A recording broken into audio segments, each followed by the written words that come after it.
Bonsoir à tous, très heureuse de vous retrouver pour une nouvelle édition du 19h. Une édition, vous allez le voir, placée sous le signe des sciences et des nouvelles technologies. Nous ferons notamment le point tout d'abord sur une énergie verte, une énergie venue de la mer, avec le développement à Monaco de boucles thalassothermiques. Le ministre de l'Équipement, de l'Environnement et de l'Urbanisme, Marie-Pierre Gramaglia, sera notre première invitée.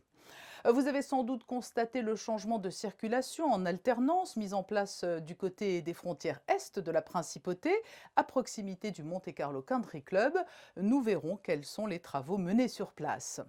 Le nouveau service de médecine nucléaire du CHPG vient d'être inauguré en présence du prince souverain. Son chef de service, le professeur Marc Faradji, nous expliquera ce qu'il se cache derrière cet intitulé de médecine nucléaire et les champs possibles, qu'il s'agisse du diagnostic ou de la thérapeutique. Mais tout de suite, donc, pour débuter ce journal, un point sur la politique environnementale, avec l'usage à Monaco d'énergie propre, dès lors que cela est possible.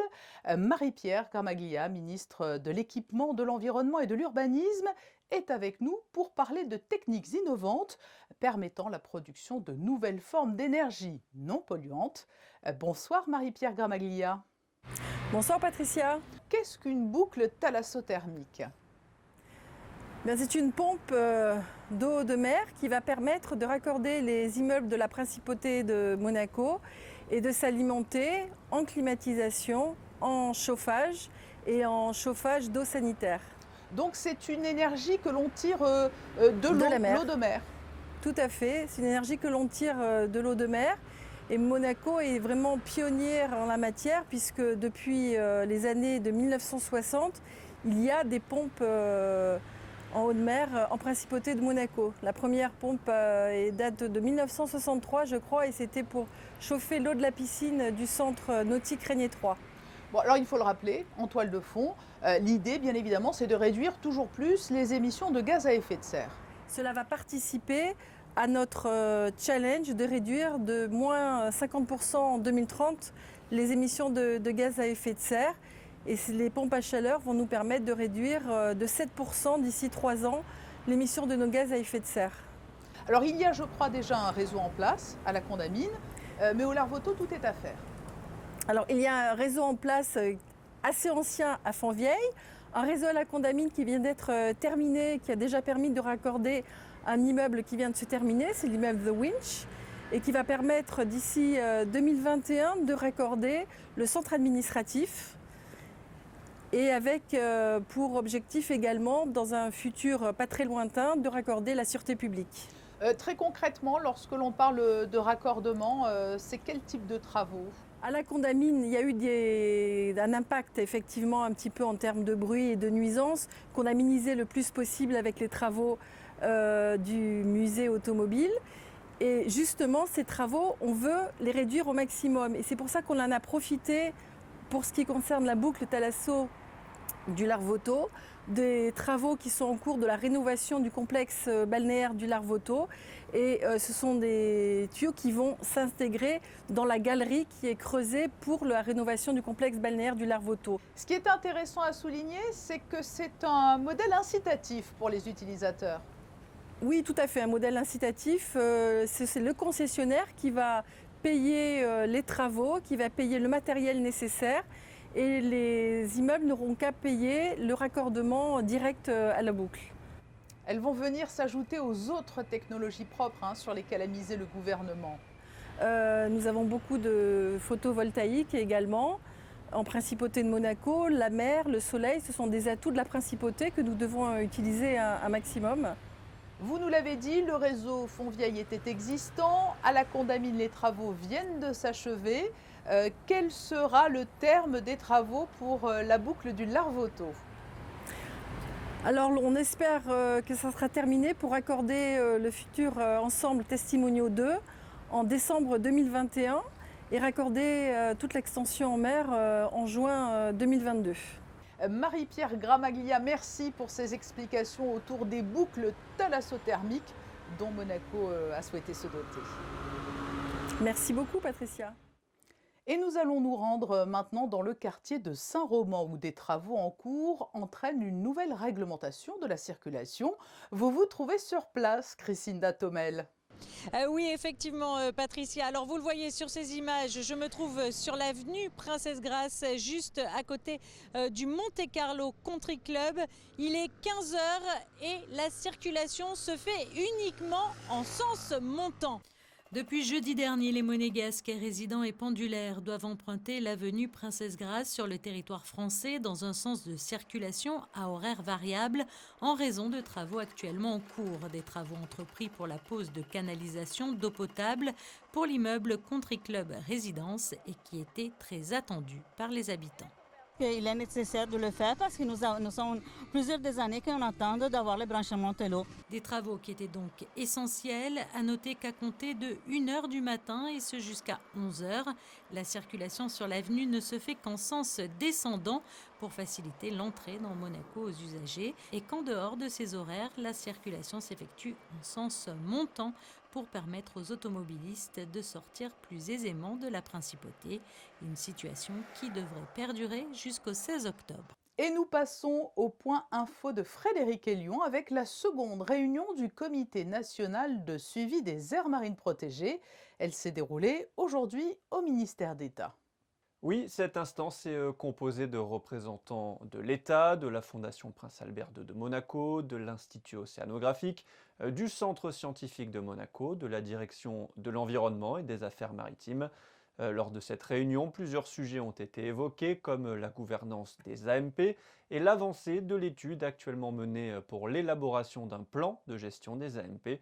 Je vous rappelle que la Principauté dispose de 2 aires marines protégées, créées respectivement en 1976 et 1986, l'aire marine du Larvoto et celle du Tombant d'Espelugue, dont la gestion a été confiée à l'association monégasque pour la protection de la nature.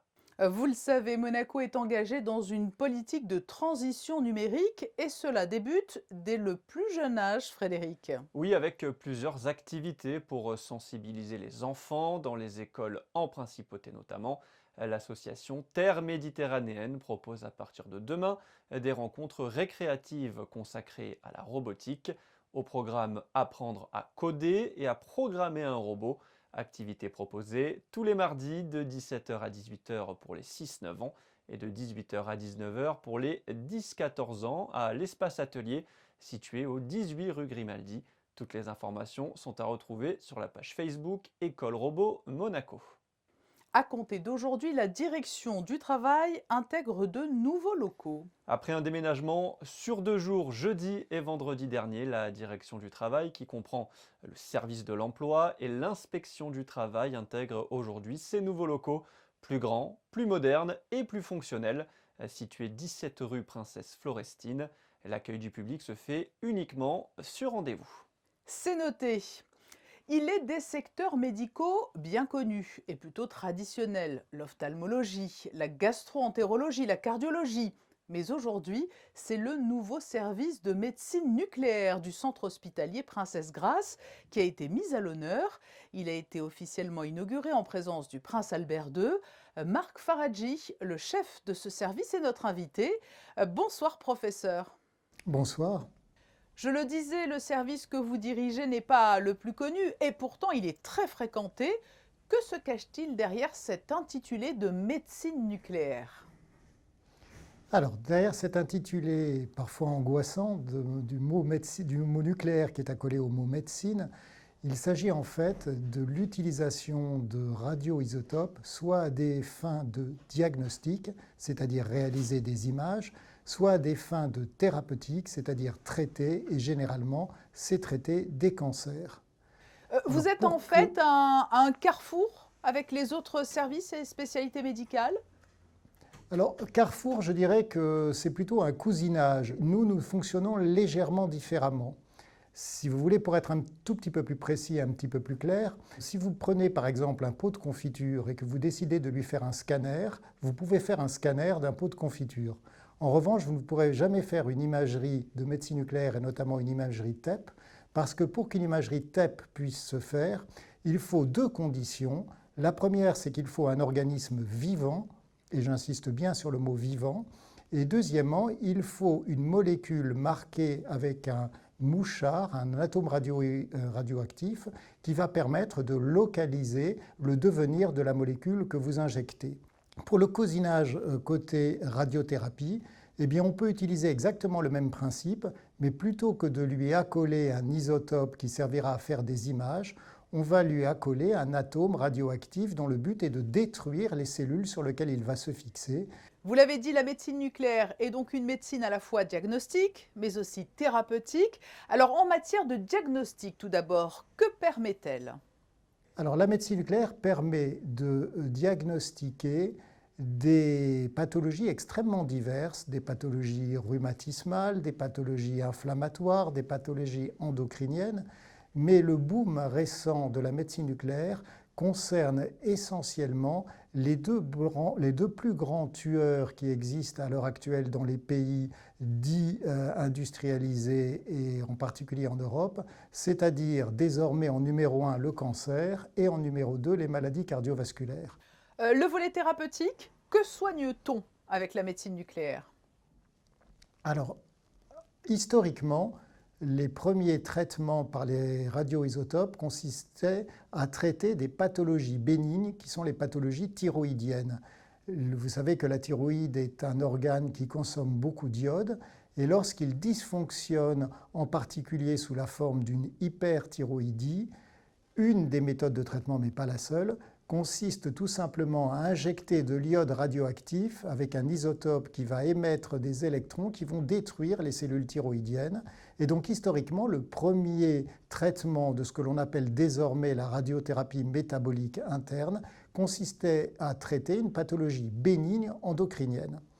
Actuellement, le traitement que l'on utilise en médecine nucléaire concerne essentiellement les pathologies cancéreuses et en particulier les pathologies prostatiques et les tumeurs neuroendocrines.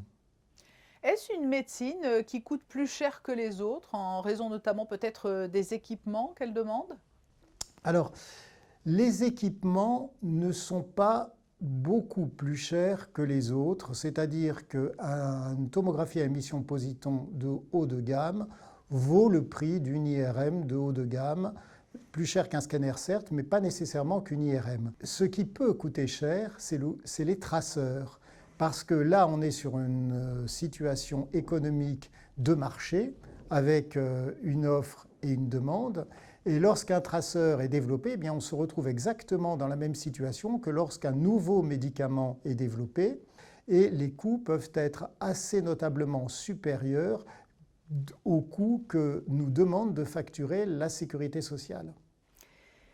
En conclusion, quelle sera la plus-value au CHPG avec l'inauguration de ce nouveau service de médecine nucléaire ? Eh bien, on pourra passer plus de patients dans des conditions plus confortables puisque le temps d'acquisition va être notablement raccourci. Deuxièmement, nous avons inauguré également une unité de radiochimie. Cette petite unité de radio, on devrait dire plutôt que radiochimie, radiopharmacie. Cette petite unité de radiopharmacie va nous permettre de fabriquer, ce que nous faisons déjà, des traceurs avec un isotope qui s'appelle le gallium-68 et qui permet de mettre en œuvre des molécules nouvelles pour des cancers nouveaux. Professeur Marc Faradji, chef de service de médecine nucléaire, merci d'avoir répondu à notre invitation en ce jour d'inauguration officielle. Je vous en prie. L'édition 2020 de la No Finish Line, nous connaissons le parrain de la course cette année, Frédéric Hélion. Effectivement, Patricia, Wilfried Yeguete a été désigné parrain pour la prochaine No Finish Line. Un parrain grand dans tous les sens du terme, puisque l'intérieur de la Roca Team est toujours très impliqué dans différents projets associatifs et humanitaires. Il collabore régulièrement avec la Croix-Rouge monégasque et l'association Les Anges Gardiens de Monaco. Une édition 2020 de la No Finish Line un peu particulière, puisque je vous le rappelle, elle sera virtuelle et non sur le traditionnel tracé d'1,4 km à Fontvieille. Les très beaux résultats de la nageuse Lisa Pou qui truste les podiums. La nageuse de l'AS Monaco Natation est inarrêtable au championnat de France en eau libre qui se déroule actuellement à Jablines en Seine-et-Marne. Vice-championne de France sur 10 km ce week-end derrière Océane Cassignol, Lisa a décroché aujourd'hui le titre de championne de France sur 25 km, au terme d'une course parfaitement maîtrisée de bout en bout. Ce week-end, vous étiez peut-être à Monacoville pour la fête du Rocher. Oui, un beau moment de joie et de partage à Monacoville avec de nombreuses activités et jeux pour les plus petits. Tout au long de la journée, des acrobates, jongleurs, échassiers et danseurs ont mis l'ambiance dans les rues. Le ministre d'État Pierre Dartout est également allé à la rencontre des commerçants. Et enfin, les prévisions météo pour la journée de mardi. Toujours du beau temps, Patricia, avec une première partie de journée ensoleillée. Un voile nuageux fera son apparition dans l'après-midi, mais le soleil sera toujours bien présent. Côté température, il fera encore frais, avec 13 degrés le matin et une maximale de 19 l'après-midi. Le soleil se lèvera à 7h24 pour se coucher à 19h16. Mardi 29 septembre, nous fêterons les Michel. Il est l'heure de refermer ce journal. Nous nous quittons, vous le savez, en photo avec de très beaux clichés, signés aujourd'hui Manuel Vitali, dans les coulisses des ballets de Monte-Carlo qui préparent leur tournée à venir et leur spectacle en principauté en octobre et décembre. Jean-Christophe Maillot, le chorégraphe et directeur des ballets, sera notre invité demain à 19h. J'aurai le plaisir de vous retrouver. Mais d'ici là, très belle et douce soirée.